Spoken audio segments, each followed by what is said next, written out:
Hello everyone, welcome back to the channel. यदि आप share market में ट्रेडिंग या इन्वेस्टमेंट करते हैं तो आपको इनकम टैक्स का रूल्स जरूर पता होना चाहिए। दोस्तों, एक ऐसी इंसिडेंट यहाँ पे आया है कि जिस पर्सन को इनकम टैक्स के बारे में कोई जानकारी नहीं थी और उस पर्सन ने शेयर मार्केट में ट्रेडिंग किया, इनकम टैक्स डिपार्टमेंट ने उसे 69 करोड़ रुपीस का टैक्स डिमांड भेज दिया।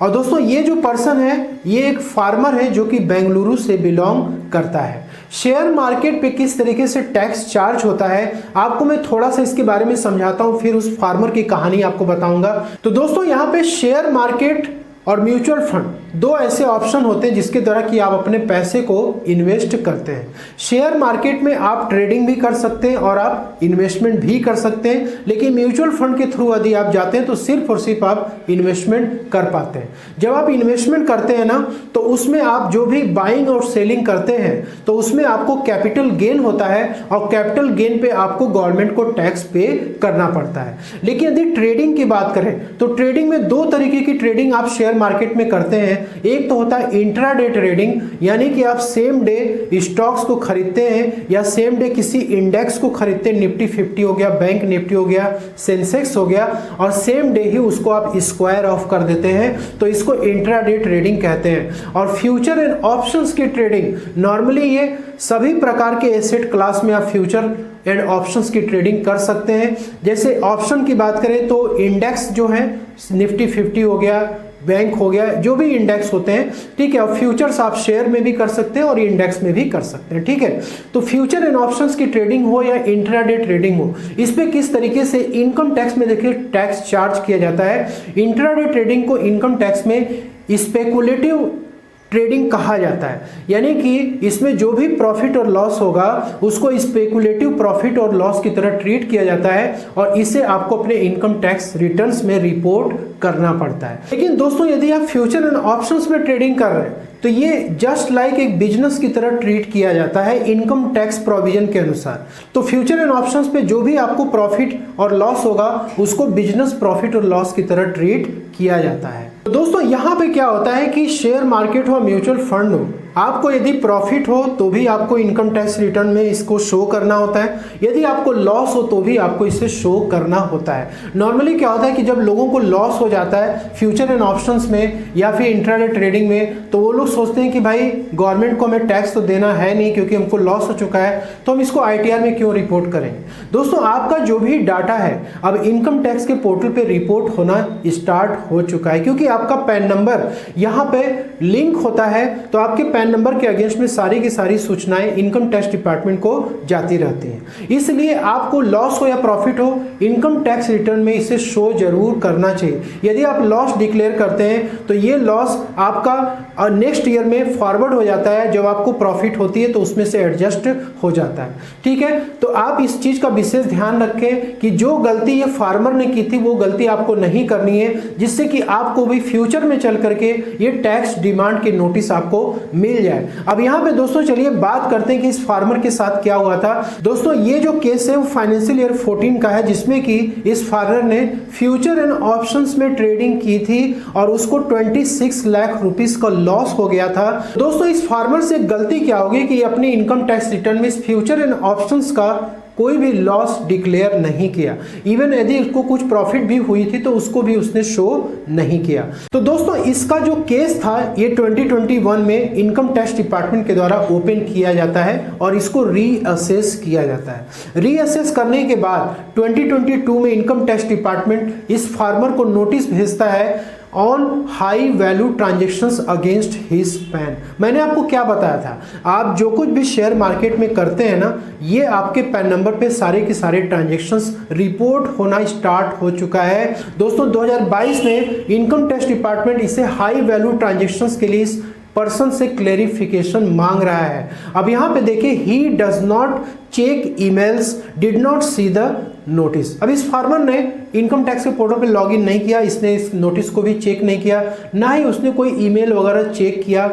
On not getting response the income tax department pass x party order.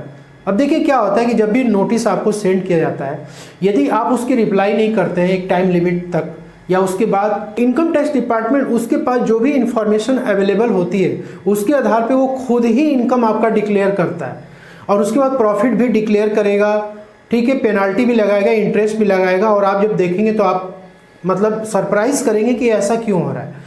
ठीक है दोस्तों, तो यहाँ पे देखिए इसी तरीके से हुआ, एक्स पार्टी ऑर्डर डिक्लेयर करके और 69 करोड़ रुपीस उसकी जो सेल थी, परचेस अमाउंट था, उसको इनकम मान करके इस फार्मर का ने जो भी सेल किया था, जो भी परचेस किया था, उसको वो इनकम मान करके 69 करोड़ रुपीस का इसने एक ऑर्डर निकाल दिया। दोस्तों यहाँ पे फ्यूचर एंड ऑप्शंस पे किस तरीके से प्रॉफिट डिक्लेयर होता है, कैसे टर्नओवर काउंट किया जाता है, क्योंकि जब भी आप अपनी इनकम टैक्स रिटर्न फाइल करते हैं तो आपको अपना टर्नओवर वहाँ पे डिक्लेयर करना होता है और प्रॉफिट भी डिक्लेयर करना होता है या लॉस डिक्लेयर करना होता है। तो यहाँ पे देखिए, जैसे मान लीजिए एग्जांपल के लिए आइशर मोटर्स है, IDFC bank, Hindalco industries, Jubilant FoodWorks या कोई भी इंडेक्स हो सकता है, निफ्टी 50 हो सकता है, बैंक निफ्टी हो सकता है। ठीक है, मान लीजिए कि यहाँ पे फ्यूचर्स आपने ले रखा है या फिर आपने ऑप्शन ले रखा है। यहाँ पे लॉट साइज है, ठीक है, नॉर्मली लॉट में ही आप ट्रेडिंग करते हैं। यहाँ पे परचेस वैल्यू, यहाँ पे सेल वैल्यू है। ठीक, अब आप नॉर्मली क्या करते हैं, सेल वैल्यू में से परचेस वैल्यू को आप माइनस कर देते हैं तो आपकी प्रॉफिट या लॉस निकल के आती है। तो यहाँ पे 10 रुपए का लॉस हो रहा है और 300 का लॉट है तो आपको 3000 रुपए का क्या हो गया, लॉस हो गया। और यहाँ पर आपको 8000 रुपीज का क्या हो गया, प्रॉफिट हो गया। ठीक है, इसी तरीके से दोस्तों ऑप्शन के लिए भी कैलकुलेट किया जाता है। आपका ये जो भी है 240 में से 250 माइनस कर 10 रुपए का लॉस है, 400 का लॉस है, यानी कि 4000 रुपए का आपको यहाँ पे लॉस हो रहा है।